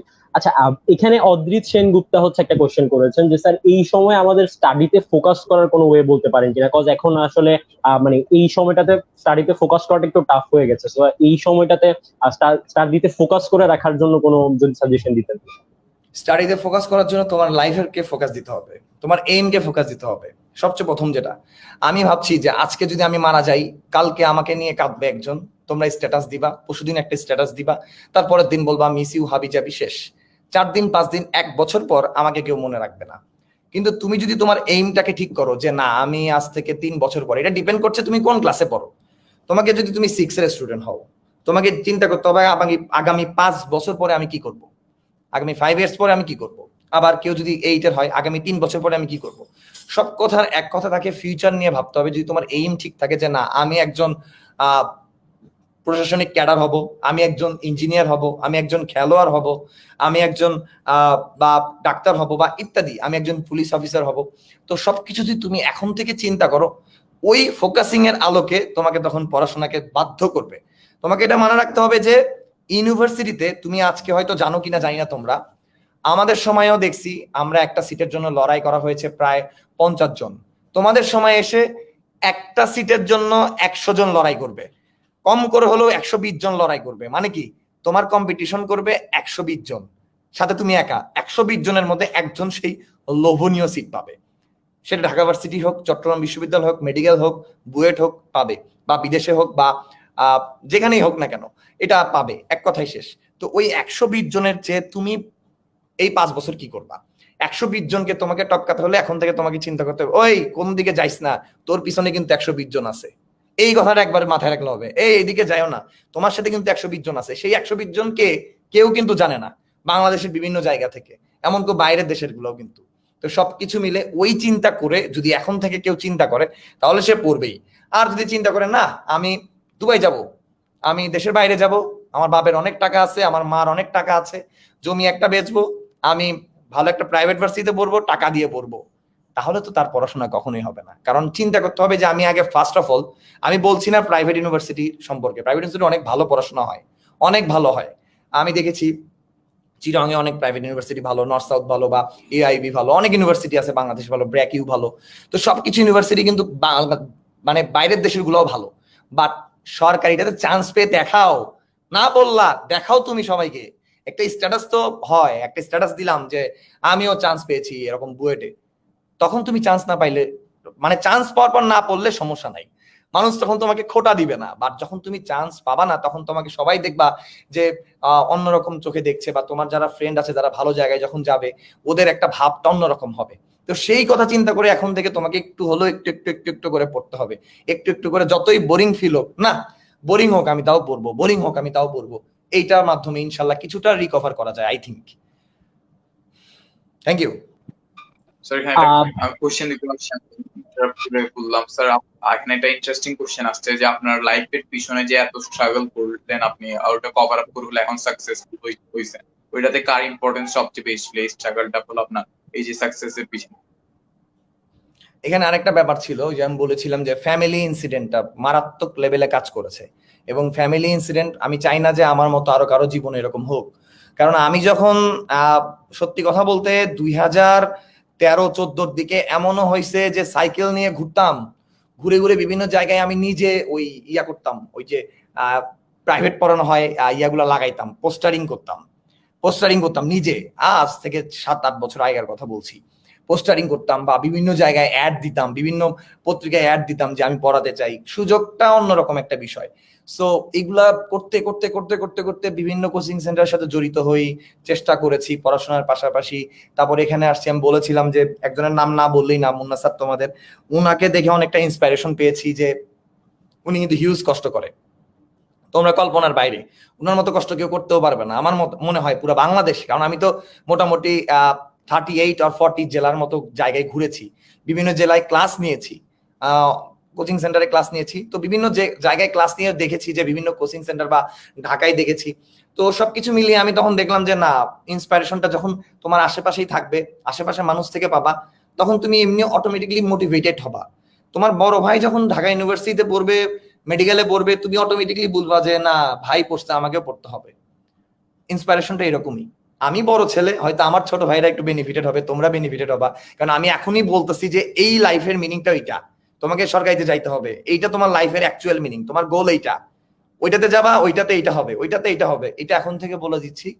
হয়তো বা এটা সুযোগ হয়েছে, সেটা আমি মনে করি যে ইন্সপাইরেশনটা যখন তখন জীবনে এমন কেউ আসতে পারে, পাওয়া যায়, আমার মনে হয়। ধন্যবাদ তোমাকে।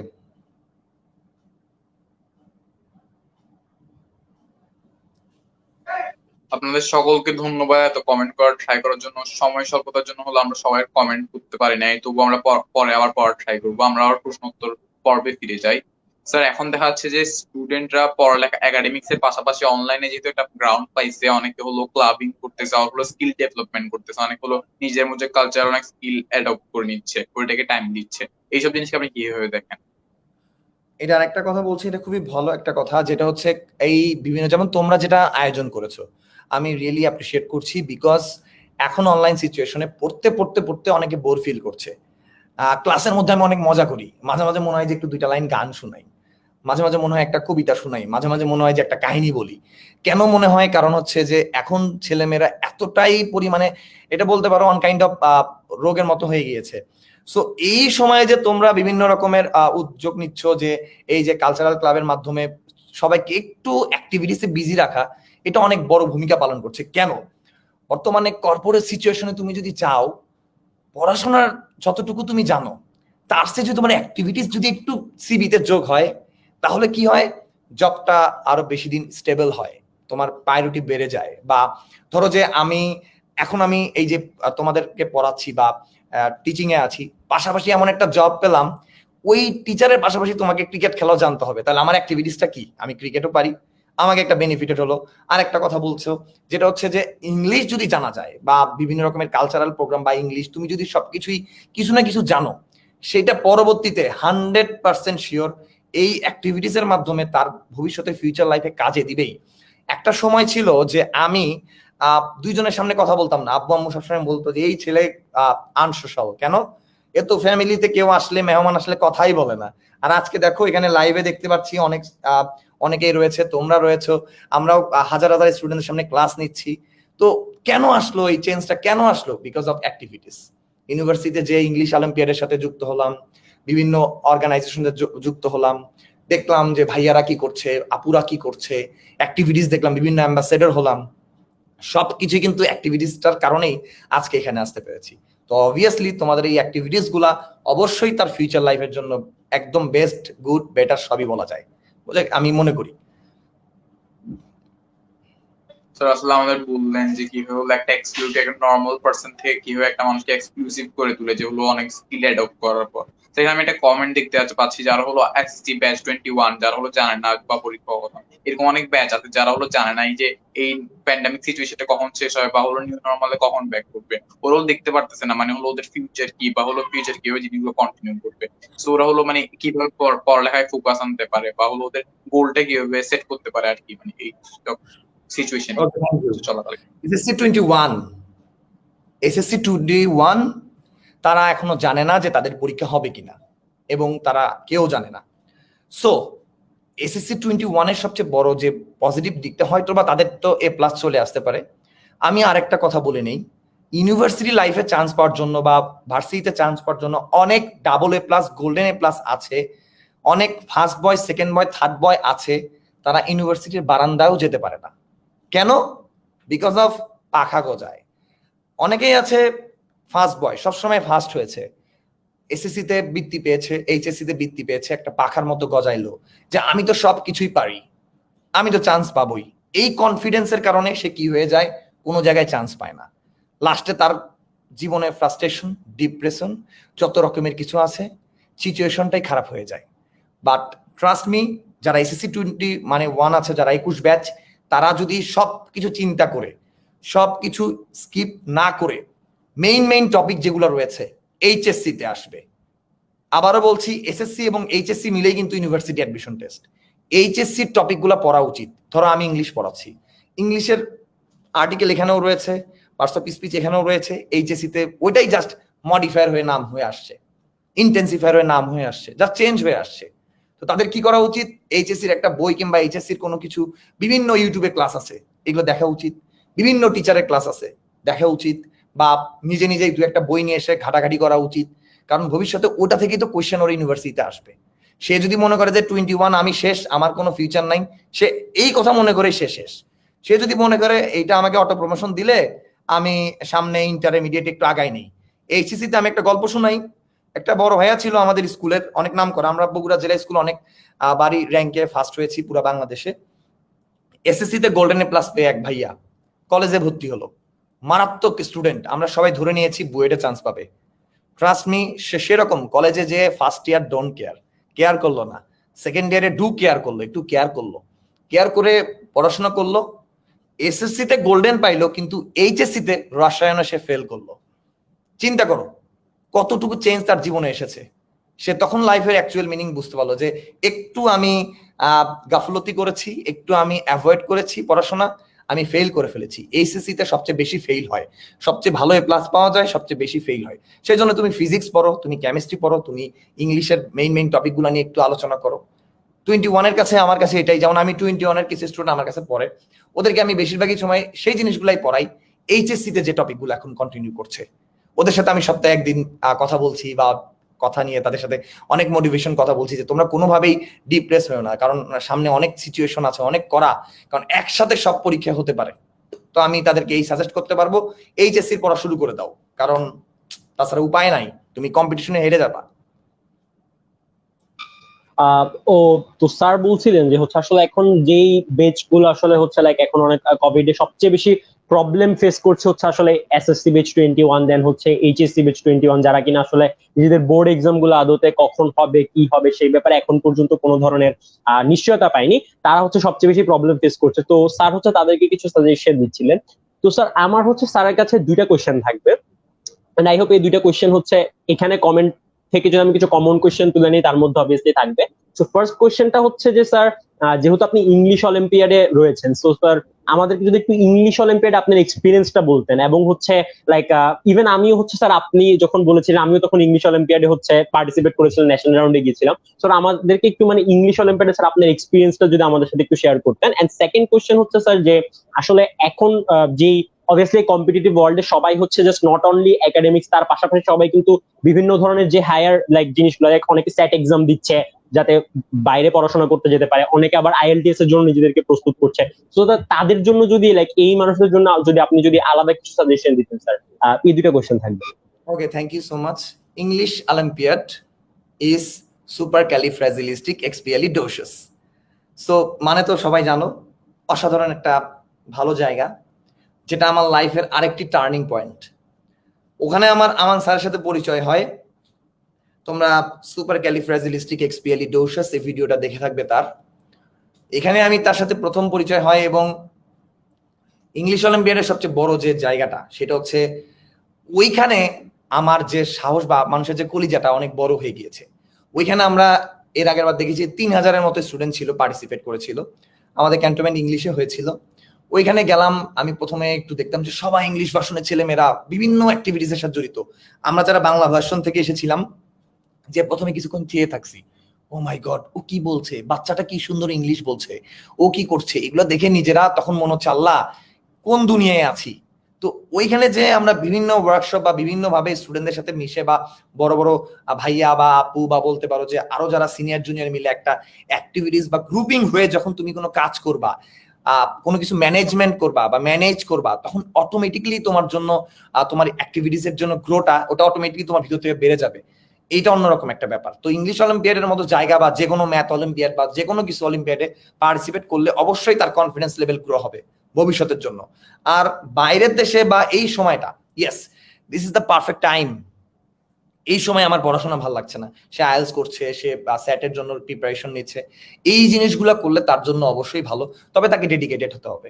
তাকে আগে এইম ঠিক করে রাখতে হবে যে না আমি এইচএসসির পরে এইখানে আমি ট্রাই করব, আমি এই দেশে যাব বা আমার এত পয়েন্ট মার্ক দরকার বা আমি এই দেশে যাব বা আমি এইটা ভাববো, সেটা তাকে আগে ডেডিকেটেড হতে হবে। তাছাড়া লাভ নাই, কারণ আমি জানি আমাদের যে স্টুডেন্টরা রয়েছে সবগুলাই চাপ ছাড়া কিছু নেয় না। আগে চাপ দিতে হবে, প্রেশার দিতে হবে, নিজে নিজে প্রেশার ক্রিয়েট করতে হবে, তাহলে আমার মনে হয় তারা এই বিভিন্ন কোর্স গুলো করতে পারবে। তাকে আগে নিজেকে ডেডিকেট হতে হবে যে আমি বাইরের দেশে যাচ্ছি বা আমি এ দেশে যাচ্ছি, নইলে আমি বাংলাদেশে আছি তারপরে পাশাপাশি আমার নলেজের জন্য করতে যাচ্ছি, দেন গুড, করতে পারো, এটা তোমার জন্য অবশ্যই ভালো। কারণ এই 2-3 মাসে তুমি নিজেকে কতটা, কারণ লকডাউন বা শাটডাউন বা কোভিড সিচুয়েশন যদি চলে যায়, আমি জানি না কখন যাবে, যদি চলে যায় সবাই একত্রিত হবে, তখন সেইখানে সবচেয়ে মজার বিষয় হচ্ছে কে কতটুকু আগায় আছে।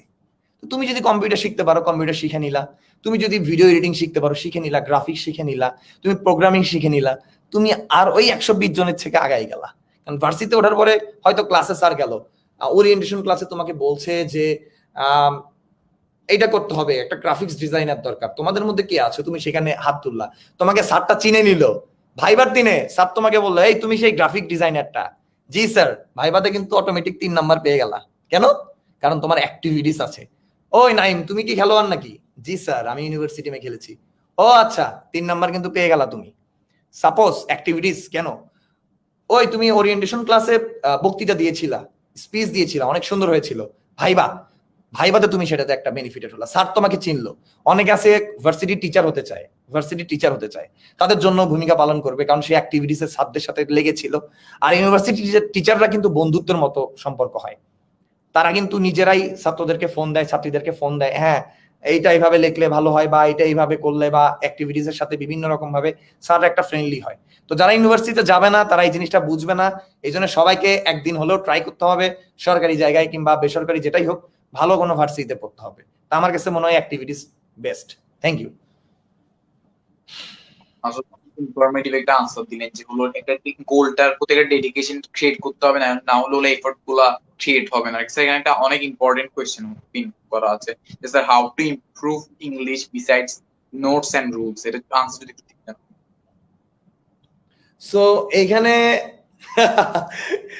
এটা সবচেয়ে বড় মজার বিষয় হচ্ছে, আমরা যখন কোনো কিছু করি, ধরো আমি ইংলিশে কথা বলছি, সাপোজ ইংলিশে মুভি দেখছি, নেটফ্লিক্সে প্রচুর পরিমাণে এখন বাচ্চা কাচ্চারা মুভি দেখে বা বিভিন্ন ওয়েব সিরিজ দেখে, তো ইংলিশ আমরা দেখছি, আমরা সাবটাইটেলে দেখছি এবং শুনছি, তার মানে আমাদের কোনটা কাজ হচ্ছে? চোখের কাজটা হচ্ছে, কানের কাজ, নাকের কাজটা হচ্ছে, মানে কি কানের কাজ হচ্ছে, নাকের কাজ তো হয় না, কানের কাজ হচ্ছে আর চোখের কাজ হচ্ছে, কিন্তু আমরা কিন্তু বলছি না, তার মানে কি গলার কাজটা হচ্ছে না। একটা লোহাকে তুমি যদি কোনোদিন কোনো একটা জায়গায় রেখে দাও, তাহলে কোনো ইউজ না করো, তাকে জং ধরে যাবে, আমি রাইট? জং ধরে যাবে, ওটা কিন্তু জং ধরে যাবে, ওটা ওইভাবেই থাকবে, একটা সময় ওটা আর ইউজ হবে না। তো গলাটা যদি আমরা ইউজ না করি, আমরা মুভি দেখছি, নিউজ পেপার দেখছি, কিন্তু জোরে বলছি না। আমি একটা নিউজ পেপার নিলাম, English news paper, Daily Sun, daily star নিলাম, নেওয়ার পরে সোজা ক্যামেরার সামনে বা মোবাইলের সামনে চলে গেলাম বা আয়নার সামনে চলে গেলাম, ইংলিশে কিছু নিউজ পেপার পড়ছি, গলাটা কাজে করছে, গলাটা তখন কাজ করছে, গলাটা কি করছে? কাজ করছে। তখন তো তোমার স্পিকিং এর ইমপ্রুভ হবে, তখনই তোমার ইংলিশের ইমপ্রুভ হবে। আর একটা কথা, English is one kind of mathematics আমার কাছে মনে হয়। ইংলিশটা তুমি যদি রুলস নিজে ভেঙে পড়ো, কোন একটা উত্তর দেখলা, উত্তরটা দেখার পরে তোমাকে বলতে হবে এই উত্তরটা এরকম কেন না হয়ে ওই রকম কেন হলো। এই কোয়েশ্চেনটা যখন তুমি করবা, তখন তুমি ইংরেজি শিখতে পারবা। এইটা এরকম না হয় এরকম কেন হলো, এই কোয়েশ্চেনটা যে স্টুডেন্টগুলো আমার কাছে করে, তারাই কিন্তু আজকে ভালো রেজাল্ট করছে। তারাই দেখবা ঢাকা ইউনিভার্সিটি, বুয়েট, চুয়েট ইত্যাদি জায়গায় বেসিক ডেভেলপমেন্টের কারণে চান্স পেয়ে যাবে।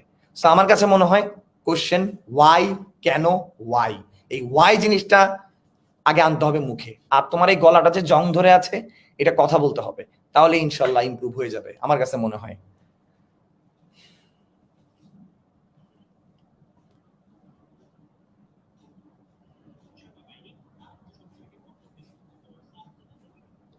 ফাহিম কি শুনতে পাচ্ছ? আচ্ছা, আই থিঙ্ক আনাস ফয়সাল কিছু টেকনিক্যাল ইস্যুস ফেস করছে, যে কারণে হচ্ছে আমরা ওকে দেখতে পাচ্ছি না। আচ্ছা স্যার, সো স্যার যেটা বলছিলেন যে হচ্ছে আসলে এখন কিভাবে আসলে এই সময়টাতে এগিয়ে যেতে হয়, স্যার আপনার কাছে একটা কমেন্ট থেকে কোশ্চেন নেওয়া ট্রাই করবো। কমেন্টে হচ্ছে স্যার একজন কোশ্চেন করেছেন যে হচ্ছে অনলাইন ক্লাসে স্যার মন বসাবে কিভাবে, যদি সেটা সম্পর্কে একটা সাজেশন দিতেন। Very ridiculous question. I know যে মন বসে না পড়ার টেবিলে, স্বাভাবিক। মন বসে না অনলাইন ক্লাসে, একটা কথা আছে, মন বসে না পড়ার টেবিলে, মন বসে না অনলাইন ক্লাসে। সো অনলাইন ক্লাসে মন বসে না স্বাভাবিক। আমরাও দেখেছি আমাদের এখানে যারা রয়েছে অনেক ইউনিভার্সিটি পড়ুয়া স্টুডেন্ট, ইউনিভার্সিটি পড়ুয়া স্টুডেন্টেরই মন বসছে না সাধারণত। দেখছি যে ক্লাস করছে অন্যদিকে তাকায় আছে, তখন ভাবলাম আমার 6 থেকে 10-এর অবস্থাটা কি। সেক্ষেত্রে মন বসানো যায়, তার প্রথম যে কাজটা সেটা হচ্ছে ওই যে আমাকে ডেডিকেটেড হতে হবে একটাই কথা, যে আমি বাসায় পড়ছি না কিন্তু স্যারের 1 ঘন্টা ক্লাস আমি করব, এবং এই 1 ঘন্টা ক্লাসে স্যার কি করলো সেটা একটা হ্যান্ড নোট, আমার বই বানাবো, আমার বই, পার্সোনাল নিজের লেখা বই। হ্যাঁ, স্যারের মুখ থেকে শুনছি তো কি হয়েছে, আমার নিজের লেখা বই, আমি ক্লাসে যা পড়াচ্ছি তার নোট করছি। ওই বইয়ের টার্গেটটা রাখতে হবে যে আমার একটা পার্সোনাল বই হবে। তোমরা জেনে অবাক হবে, আমার কাছে যারা স্টুডেন্টরা পড়ে তাদের একটা করে পার্সোনাল খাতা 12-13টা হয়ে গেছে, 12-13টা মানে 1 বছরে। সো ওই খাতাগুলা একটা বই হবে, ভবিষ্যতে তার, সে বড় হয়ে তার ছেলে মেয়ে হবে, তার ছেলে মেয়ে পড়বে, তার ছেলে মেয়ে তার ছেলে মেয়ে পড়বে, তার ছেলে মেয়ে তার ছেলে মেয়ে পড়বে, মানে একটা জেনারেশনের পুরাটা কাভার হয়ে যাবে। তো ওই যে হ্যান্ড নোটটাকে তাকে প্রতিদিন রাখতে হবে, বিভিন্ন কালার পেইন্ট, লাল নীল সবুজ বিভিন্ন কালারের পেইন্ট তার কাছে রাখতে হবে। ক্লাসের সময় অটোমেটিকলি তার মন বসে যাবে যে আমি একটা টার্গেট নিয়েছি, বইটা বানাবো, এই বইটা আমার টার্গেট। 2021 সালে ক্লাস 9-এ স্যারের কাছে পড়ছি, ক্লাস 6-এ 9-এর কাছে পড়ছি, কিংবা 8-এ পড়ছি, 7-এ পড়ছি, এই বইটা আমার হবে। এই বইটা আমি একটা কোটি টাকা দামের সমান, আমি আমার ইউনিভার্সিটি অ্যাডমিশন টেস্টে এই বইটা একবার রিভাইজ দিব। এই টার্গেটে সে আমার মনে হয় কিছুটা হলেও 80% পড়ার মন বসতে পারে। বাকি যাদের বসবে না তাদের জীবনেও বসবে না ফাইম, যাদের বসবে না তাদের জীবনেও বসবে না, তাদের কিন্তু ক্লাসেও বসে নাই। তুমি খেয়াল করবে কিছু স্টুডেন্ট ক্লাসে ছিল, পিছন থেকে ওরে গুতাইতো ক্লাসে, কিন্তু বাকি 90 জন কিন্তু অ্যাক্টিভলি ছিল, ওই 10 জন কিন্তু কখনোই অ্যাক্টিভ থাকে নাই। অনলাইনে ওই 10 জনের জায়গায় 20 জন হয়েছে। ব্যাপারটা বুঝতে পারছো? আই থিঙ্ক এটাই হয়েছে ব্যাপার। হ্যাঁ আসলে স্যার দেখা যাচ্ছে এখন প্যান্ডামিক এর কারণে হলো অনেকে ফোনের দিকে ঝুঁকে যাচ্ছে, পড়তে হলো হলো একটু দেখে আসে যে নোটিফিকেশন কি আসছে দেখে আসে একটু, এরকম হলো অনেকে জাস্ট হলো বেশি অনলাইনে প্রতি ঝুঁকে যাচ্ছে, তাই হলো পড়ালেখা থেকে মন চলে যাচ্ছে। স্যার কিছু আমাদেরকে অ্যাডভাইস দিলেন যেগুলো হলো আমরা ফলো করলে হলো হয়তো আমাদের এই যে বেটারমেন্টে হেল্প হবে। স্যারের কাছে আমি একটা লাস্ট কোয়েশ্চেন করতে চাই, যে হলো অনেকে স্যার দেখা যায় যে অনেক শিক্ষক যে অনেক স্টুডেন্টদের সাথে ফ্রেন্ডলি অ্যাপ্রোচ করে, অনেকে আবার এই ধারণায় বিশ্বাস করে যে হলো স্ট্রিক্টলি আউটপুটটা বেশি আসে। স্যার আপনি নিজে, এটা হলো সবার পার্সোনাল টেস্ট, তা আপনি নিজে কোনটা আসলে প্রেফার করেন, ফ্রেন্ডলি অর হলো স্ট্রিক্টলি অ্যাপ্রোচ করা স্টুডেন্টদের সাথে? একটা কথা রয়েছে, দুনিয়াটা হচ্ছে রঙ্গমঞ্চ আর আমরা হচ্ছে সবাই অভিনেতা, আমরা হচ্ছে সবাই দর্শক। আমি জানি না কথাটা কে বলেছিল, কোন একটা এনিহাও বলেছিল। সো টিচিং এটা একটা আর্ট, টিচার একজন আর্টিস্ট, একজন শিল্প বা একজন শিল্পী, এটা একটা শিল্প আর শিল্পী। আর একজন শিল্পীকে অবশ্যই অভিনেতা হতে হবে, অভিনেত্রী হতে হবে, মানে যে যত ভালো অভিনয় পারবে সে তত ভালো পড়াতে পারবে। তুমি যদি অভিনেতা না হও তুমি ভালো টিচার হতে পারবে না। পৃথিবীতে বা বাংলাদেশে সেই সব টিচাররাই সবচেয়ে ভালো জায়গায় গিয়েছে যারা ভালো অভিনয় জানে। সো কোন সিচুয়েশনে কোন টিচার কোন স্টুডেন্টের সাথে আমার বন্ধুত্ব হতে হবে, কখন কোন স্টুডেন্টের সাথে আমার সিরিয়াস মুড নিতে হবে, আমি চাইলেই রাগ দেখাতে পারছি, আমি চাইলেই হাসতে পারছি। তোমার এক্সপ্রেশন, তোমার চেহারা, তোমার সব জায়গায় লেগে থাকতে হবে সেই ভাবটা স্টুডেন্ট যেটা তোমাকে চাচ্ছে। আমি ক্লাস নেওয়ার আগে, আমার ক্লাস সকাল 7:45 শুরু হতো, আমি 7:30টার আগে এসে, স্টুডেন্টরা 7:30টায় ঢুকে যেত, আমি 7টার দিকে এসে ওখানে বসতাম, বেঞ্চে বসে বোর্ডের দিকে তাকাইতাম। তখন এইসব ইন্টারঅ্যাক্টিভ বোর্ড বা ফ্লিপ বোর্ড ছিল না, এখন এইসব স্মার্ট হয়েছে সবাই। হ্যাঁ, ওই বোর্ডে বসতাম, বোর্ডের আগে বসতাম আর দেখতাম, একটা স্টুডেন্ট হিসেবে ভাবতাম যে আমি একজন শিক্ষক না হয়ে ছাত্র, আমি কি চাই শিক্ষকের কাছ থেকে।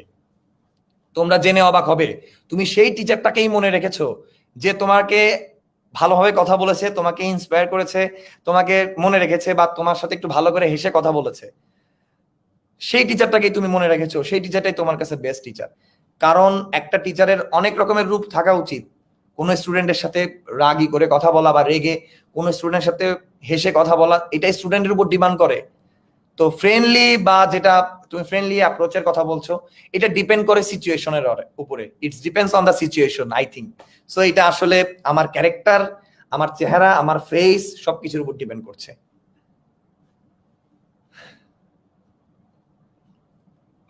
তো স্যার যেটা বলছিলেন যে আসলে নিজের ফ্রেন্ডলি অ্যাপ্রোচ জিনিসটা হচ্ছে আসলে, বা নিজেকে স্যার সবসময় হচ্ছে স্টুডেন্টের জায়গায় রেখে ট্রাই করেন বুঝার যে আসলে ওই জায়গা থেকে স্টুডেন্ট হচ্ছে স্যার থেকে কি চায় বা স্যার হচ্ছে তার সাথে কিভাবে ডিল করলে জিনিসটা হচ্ছে আরো বেটার হয়।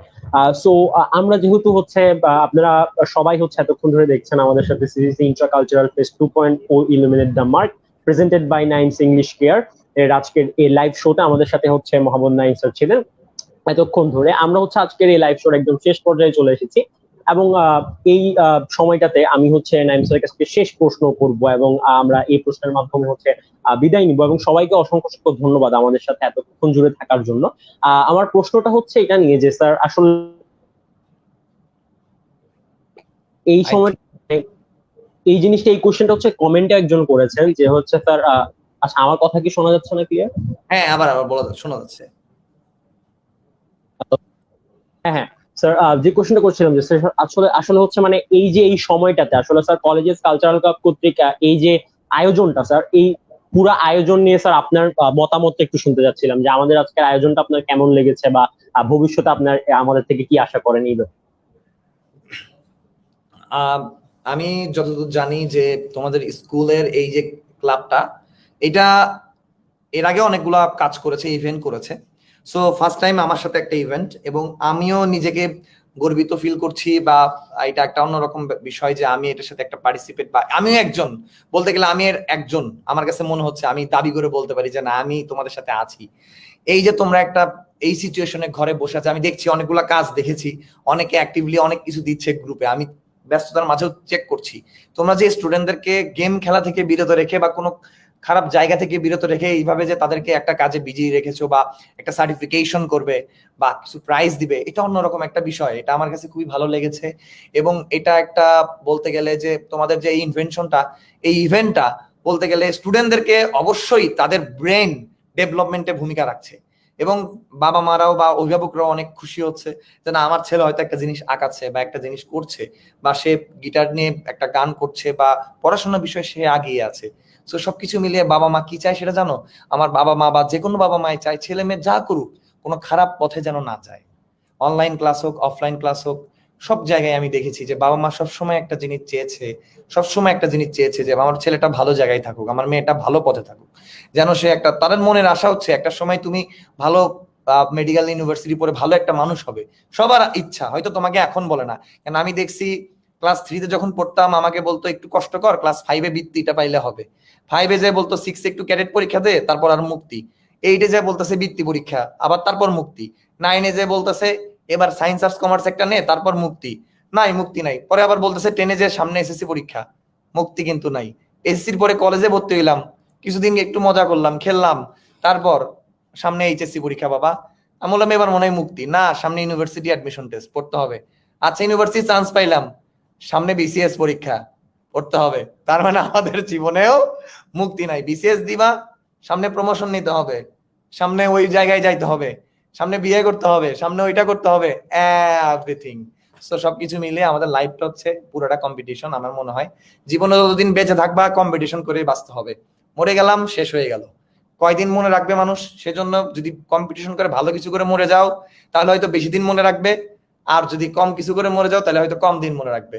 তো আমার কথা হচ্ছে যে কীর্তিমানের মৃত্যু নাই, ছোটবেলায় ভাব সম্প্রসারণ পড়তাম, ওই ভাব সম্প্রসারণ পড়লেও কিন্তু আমরা কিছুটা নিজেদেরকে গুছিয়ে নিতে পারি, ভালোভাবে কাজ করতে পারি, ভবিষ্যতের কথা চিন্তা করে কাজ করতে পারি। এবং তোমাদের এইসব ইভেন্ট গুলা অবশ্যই খারাপ কাজ থেকে বিরত রাখছে, অ্যাক্টিভিটিস গুলো বাড়াচ্ছে, কনফিডেন্স লেভেল গ্রো হচ্ছে, নিজের জড়তা কেটে যাচ্ছে, আমার কাছে খুব ভালো লেগেছে আসলেই। এই জন্য আমি অবশ্যই তোমাদের সাথে থাকতে পেরে নিজেকেও লাকি মনে করছি।